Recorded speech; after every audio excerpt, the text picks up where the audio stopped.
Session 9 is a 2001 release psychological horror directed by Brad Anderson. As the film opens, we meet Gordon and Phil, played by Peter Mullen and David Caruso, and they're co-workers on a asbestos removal company. They're on the way to bid for a job at an abandoned psychiatric hospital, which is in sort of an advanced state of disrepair, and it's been abandoned for quite some time. We get the sense that Gordon is desperate for this job. He promises a quick completion. Phil thinks maybe a 3-week job, and he says, oh no, 2 weeks. A few scenes later, he knocks it out of 1 week, much to Phil's surprise and concern. Gordon's wife has recently had a baby. Maybe the stress of that and perhaps the lack of sleep is affecting Gordon's mental state. We can see he's not quite in the right mind. As they look around the hospital when they're assessing how long it's going to take and what they need to do, it's filled with sort of creepy corridors and stuff like that, but one place in particular catches Gordon's eye, which is a sort of a lone wheelchair at the end of a creepy corridor. He sort of becomes transfixed by that and sort of zones out and then hears a voice saying his name. We're not sure whether that's a ghost or whether that's in his head or what. They win the contract. Gordon and Phil and 3 others start the gruelling job of clearing all this asbestos. It's clear that there's sort of tensions between different members of the team. Phil and Hank. Hank is now with Phil's former girlfriend, so there's a bit of tension there. And there's a young guy called Jeff, who's Gordon's nephew, who's sort of new to the job. And then there's Mike, who's he's just a bit odd. But he's clearly quite intelligent. I think they talk about how his dad is like the district attorney or something, don't they? And state attorney, and he knows a lot about the law, and he seems to know quite a bit about the history of the hospital. Clearly, an intelligent guy. Why is he doing this hard labour job rather than going into law? While doing the job, Mike comes across a sort of records room with lots of files and things like that, and he discovers a box of tapes, reel-to-reel tapes, recordings of sessions with a former patient who had multiple personality disorder. And he starts to listen to these tapes. I don't know why he thinks he's got time to do that when they've only supposed to have a week to complete this job, but hey, he sits there and has a little listen, and we see in the box there's 9 tapes, there's 9 sessions, hence the title of the film, Session 9. And he goes through them in order, so it kind of, as he gets towards Session 9, we know that the end of the film is approaching. So tempers fray and tensions increase as the tight time frame to complete this job takes its toll, and everyone's mental state begins to kind of break down a little bit. Absolutely. So this isn't the first film we've had with a creepy wheelchair in it. Changeling, has one both on the cover and in the film. I don't quite get why wheelchairs are creepy. I can understand, little girl, like in The Ring or The X. I can understand that. Mm-hmm. That's freaky. Or ghosts, white women, and the haunted lady and things like that. I can understand that, but I don't quite get. I mean, they are bloody creepy though. And the shot of the wheelchair in this is creepy, and the shot of the wheelchair in The Changeling is equally as creepy. Well, probably when they're abandoned and sort of falling apart and covered in dust and cobwebs and in a dank, dark area, then I guess anything would be creepy, wouldn't it? Really, anything. But it suggests some. I don't know what it suggests. Well, I mean, I can't remember who the wheelchair belongs to in The Changeling, but it's a boy, isn't it? It's a child, yeah. So. I guess I don't know what it's hinting at. There's obviously some sort of it feels a bit ableist now we're talking about it, doesn't it? Well, no, it does. Yeah, exactly. There's nothing wrong with having a wheelchair. Why is it creepy? Not. I don't know. Yeah, you've got me thinking now. I don't know. Anyway, we've gone off on a bit of a wheelchair tangent there. But so Session 9. This is we're almost at Halloween, so we've gone for another spooky, creepy film. Mm-hmm. This one's quite unsettling, I think. This is the second time. I saw it once, years and years and years ago. This is only the second time I've seen this. I have to say, actually, that I remember the first time I saw it, it really, really, really creeped me out. This time it didn't, perhaps it didn't help that I watched it during the day, but it didn't creep me out quite as much as it did the first time round, although I think it is an unsettling experience watching it. Obviously, it is based on an old psychiatric hospital and is actually filmed slap bang within this. It's a real place. Real place, Danvers. In Massachusetts. In Massachusetts, which is not there anymore. It's now, I think it's a apartment complex. Yeah, it's now flats and. But the time it was falling into disrepair, and they went and they liked it so much. I think they both based the film on it, and then they went and filmed much 99% of the film is shot there. Yeah, even a scene that doesn't take place in there, they built a little set in one of the rooms. Yes. Rather than go somewhere else. Yeah. So that really adds to the kind of the creepiness of it, because it is a real place, and there is obviously a lot of despair and depression and sadness linked to these places. Old houses that are falling apart are creepy anyway, but you add a kind of a psychiatric institute for both the criminally insane and, just as they say in the film, it's not just the criminally insane that ended up in these places in that period. Nowadays it's different, but in those times, there's a scene where, because they find all this old paperwork, and they mention certain things that perhaps lead people to be locked up in these places, that they have nowhere else to go, or they've broken down, marriage is broken down maybe. Obviously in those days women were treated not very favourably, and a lot of times maybe they'd had children out of wedlock or something like that, and they end up in these places. So they are filled with sad and depressing stories and memories, and I think that's obviously part of why these places are creepy. Had you seen it before? I hadn't seen it before. No, I was aware of it. I think for some reason I thought it was a found footage film, but obviously it's not. No. But no, it is definitely creepy, and there are some creepy moments. I think I watched the trailer, and I think that makes it almost more. It gives the impression that it's a bit more traditional sort of haunted house kind of thing than it actually is. Yes. There's not. It's more like a sort of atmosphere that pervades through the film, rather than it being jump scares and gore and things like that.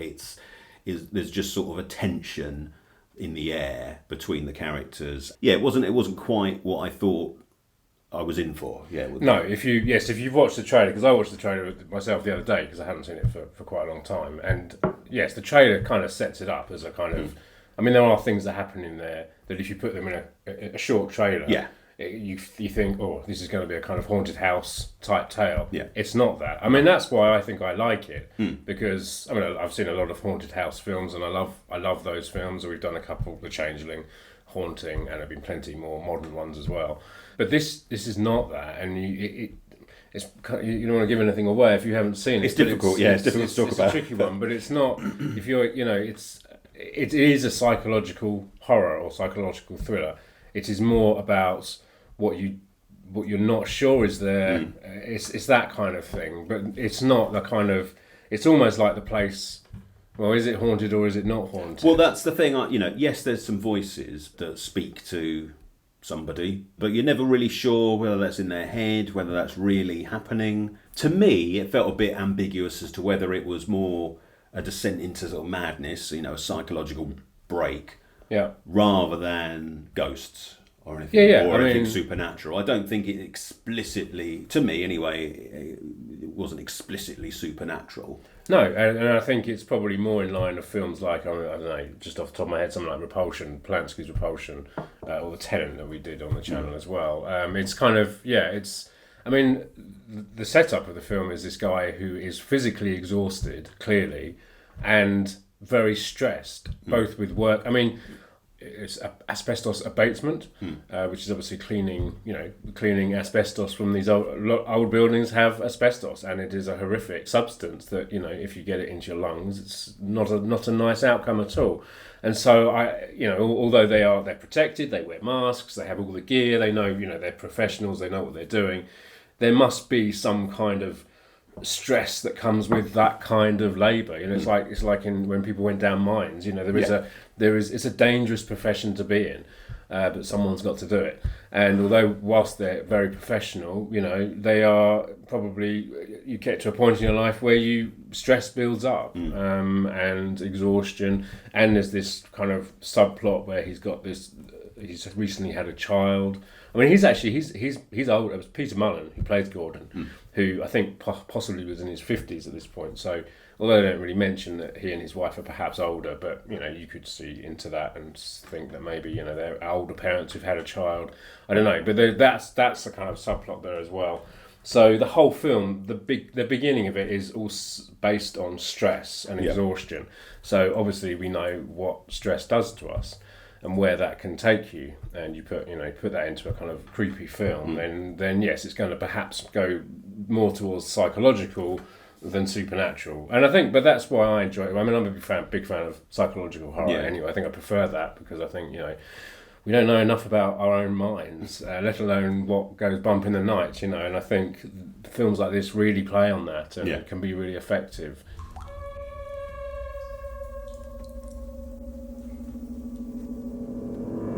It doesn't mean it doesn't have some creepy stuff in there, and there's some wonderful things that they do, and playing with the location. There are moments in there which are quite creepy. And you have a character, Jeff, played by Brendan Sexton III. I mean, he states at the beginning that he's scared of the dark. So straight away, okay, well he's going to end up in the dark. He's going to end up in the dark at some point, exactly, and that's going to be very terrifying for him. Yeah, and it's kind of low key, low budget ish. I think it's $1 million. Right. And the cast, I think the cast is really good. It's a nice grouping of actors that aren't particularly hugely known. I mean, David Caruso is possibly the most familiar face. Yeah. I mean, here. He came to fame in NYPD Blue and then abruptly left that because he got so famous and went and did some movies, but never really had the sort of movie success that I think he wanted. So then he went back to TV. But no, he's really good in it. Peter Mullen, at first I couldn't, because he was sort of talking a bit muffled. I couldn't tell whether he was doing an American accent or not, but he was just using his own accent, Scottish accent. Yeah, it's unusual. You would expect him, them to make him do an American accent. But I was watching a couple of things on the disc, and I think they were suggesting that he couldn't do a very good American accent, so he decided to stick with his. But it's not. People leave countries and they move to other countries and they set up businesses and whatnot. If somebody can't do an accent very well, sometimes that doesn't really stop the filmmakers from carrying on anyway. So no, that's true. Exactly. I mean, I don't think he may have toned down his Scottish accent somewhat because it's not as strong as perhaps I've seen him in other films. I mean, he's famous My Name Is Joe, which is a great film. He cropped up he's in Trainspotting. And he's done loads of films and directs as well. He directed The Magdalene Sisters, which is a really good film. Yeah, so him and then Brendan Sexton III, as I mentioned before. He'd done a couple of things. Empire Records, do you remember that? Yeah, yep. He was in that, and Welcome to the Dollhouse. So it's got a cast, but they're not really well-known faces, which I think helps in these kind of low-key films. The other person is Josh Lucas, and I think at that point I don't think he was a huge name. I mean, he's another sort of recognisable face. I think after this, he maybe found a bit more fame in other films. But everyone's good, and they play off each other, and you believe the tension between the characters. Absolutely, I think I mean they're good actors, and they know where to go with this kind of film. And there are certain, I mean, Peter Mullen, I've always really enjoyed his performances in his films. And he clearly, there's a couple of moments where his line delivery and the looks he gives certain situations or other characters, it's just remarkable, I think. I think he's one of those, he's a character actor at the end of the day, and, but a really good character actor. And has clearly come into this and, knows where he's going to go with it and has some fun, going to those places. We were just talking about your nephew. How he's coming along, that sort of thing. And how is he coming along?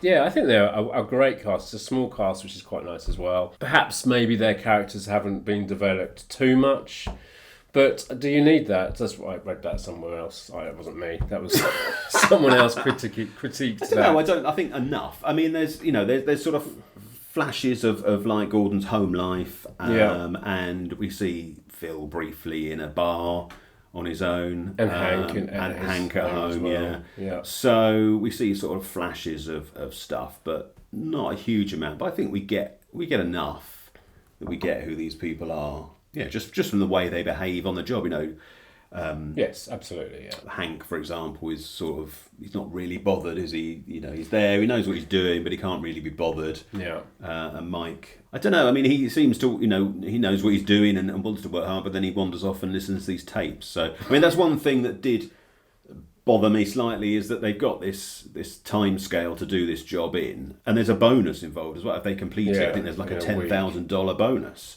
But no one seems that rushed at doing anything. No, you know, because he sneaks off and listens to these tapes, and Hank gets distracted by some coins that he finds quite easily, and it's, you know, it just, I don't know, it feels like a lot of the time they're not doing much, but I guess, you know, watching them do the work is not interesting, so we see the bits in between when they are having breaks and having conversations. Yeah, I mean, when it started, I don't know how asbestos removal firms remove asbestos. I don't know what goes into it, but I even thought, I mean, 3 weeks didn't sound enough for this massive enormous. building. I mean, the building, we should talk about the building is, I mean, it's sprawling. I mean, so there's at the beginning of it, I think he's like, he works for the city, I think. Paul, played by Paul Guilfoyle. I think he's like, he's either an inspector or he works for the state or something. But he takes them around before they get to work, and he describes the place as a bat. And I think this is true. It was designed to look like a bat. So you've got kind of the body of the bat is the kind of where all the admin offices were, and then the two wings that kind of come backwards slightly. There's a great shot near the end of the film, kind of looking over the whole complex. One wing was for women, and the other wing was for men. And the further out you got were the more criminally insane. Right. And then on top of that, you've got 3 floors viewable, you know, outside, and then there's like 3 floors below it as well. So, and they built it in this incredible way. So there were pathways with chain fences between them. So, you know, doctors were able to go down one side and the patients were able to go down the other. And they built all these tunnels underneath specifically so people could get to different places and they didn't have to come in contact with the patients themselves. So it's an incredible kind of maze inside this huge property. But you're kind of left thinking, is 3 weeks even enough to do the whole I don't know, because I don't know how it goes. But, I mean, you know, like I said before, they're exhausted, they're tired. I mean, Hank himself, he's talking to Jeff because Jeff's obviously new to it. You know, he's telling him about you should have a get-out plan. And his get-out plan seems to possibly be these coins he finds. And he gets really excited because he finds hundreds and hundreds of old kind of Victorian coins. So it's almost like they're all a bit tired, they're all a bit exhausted.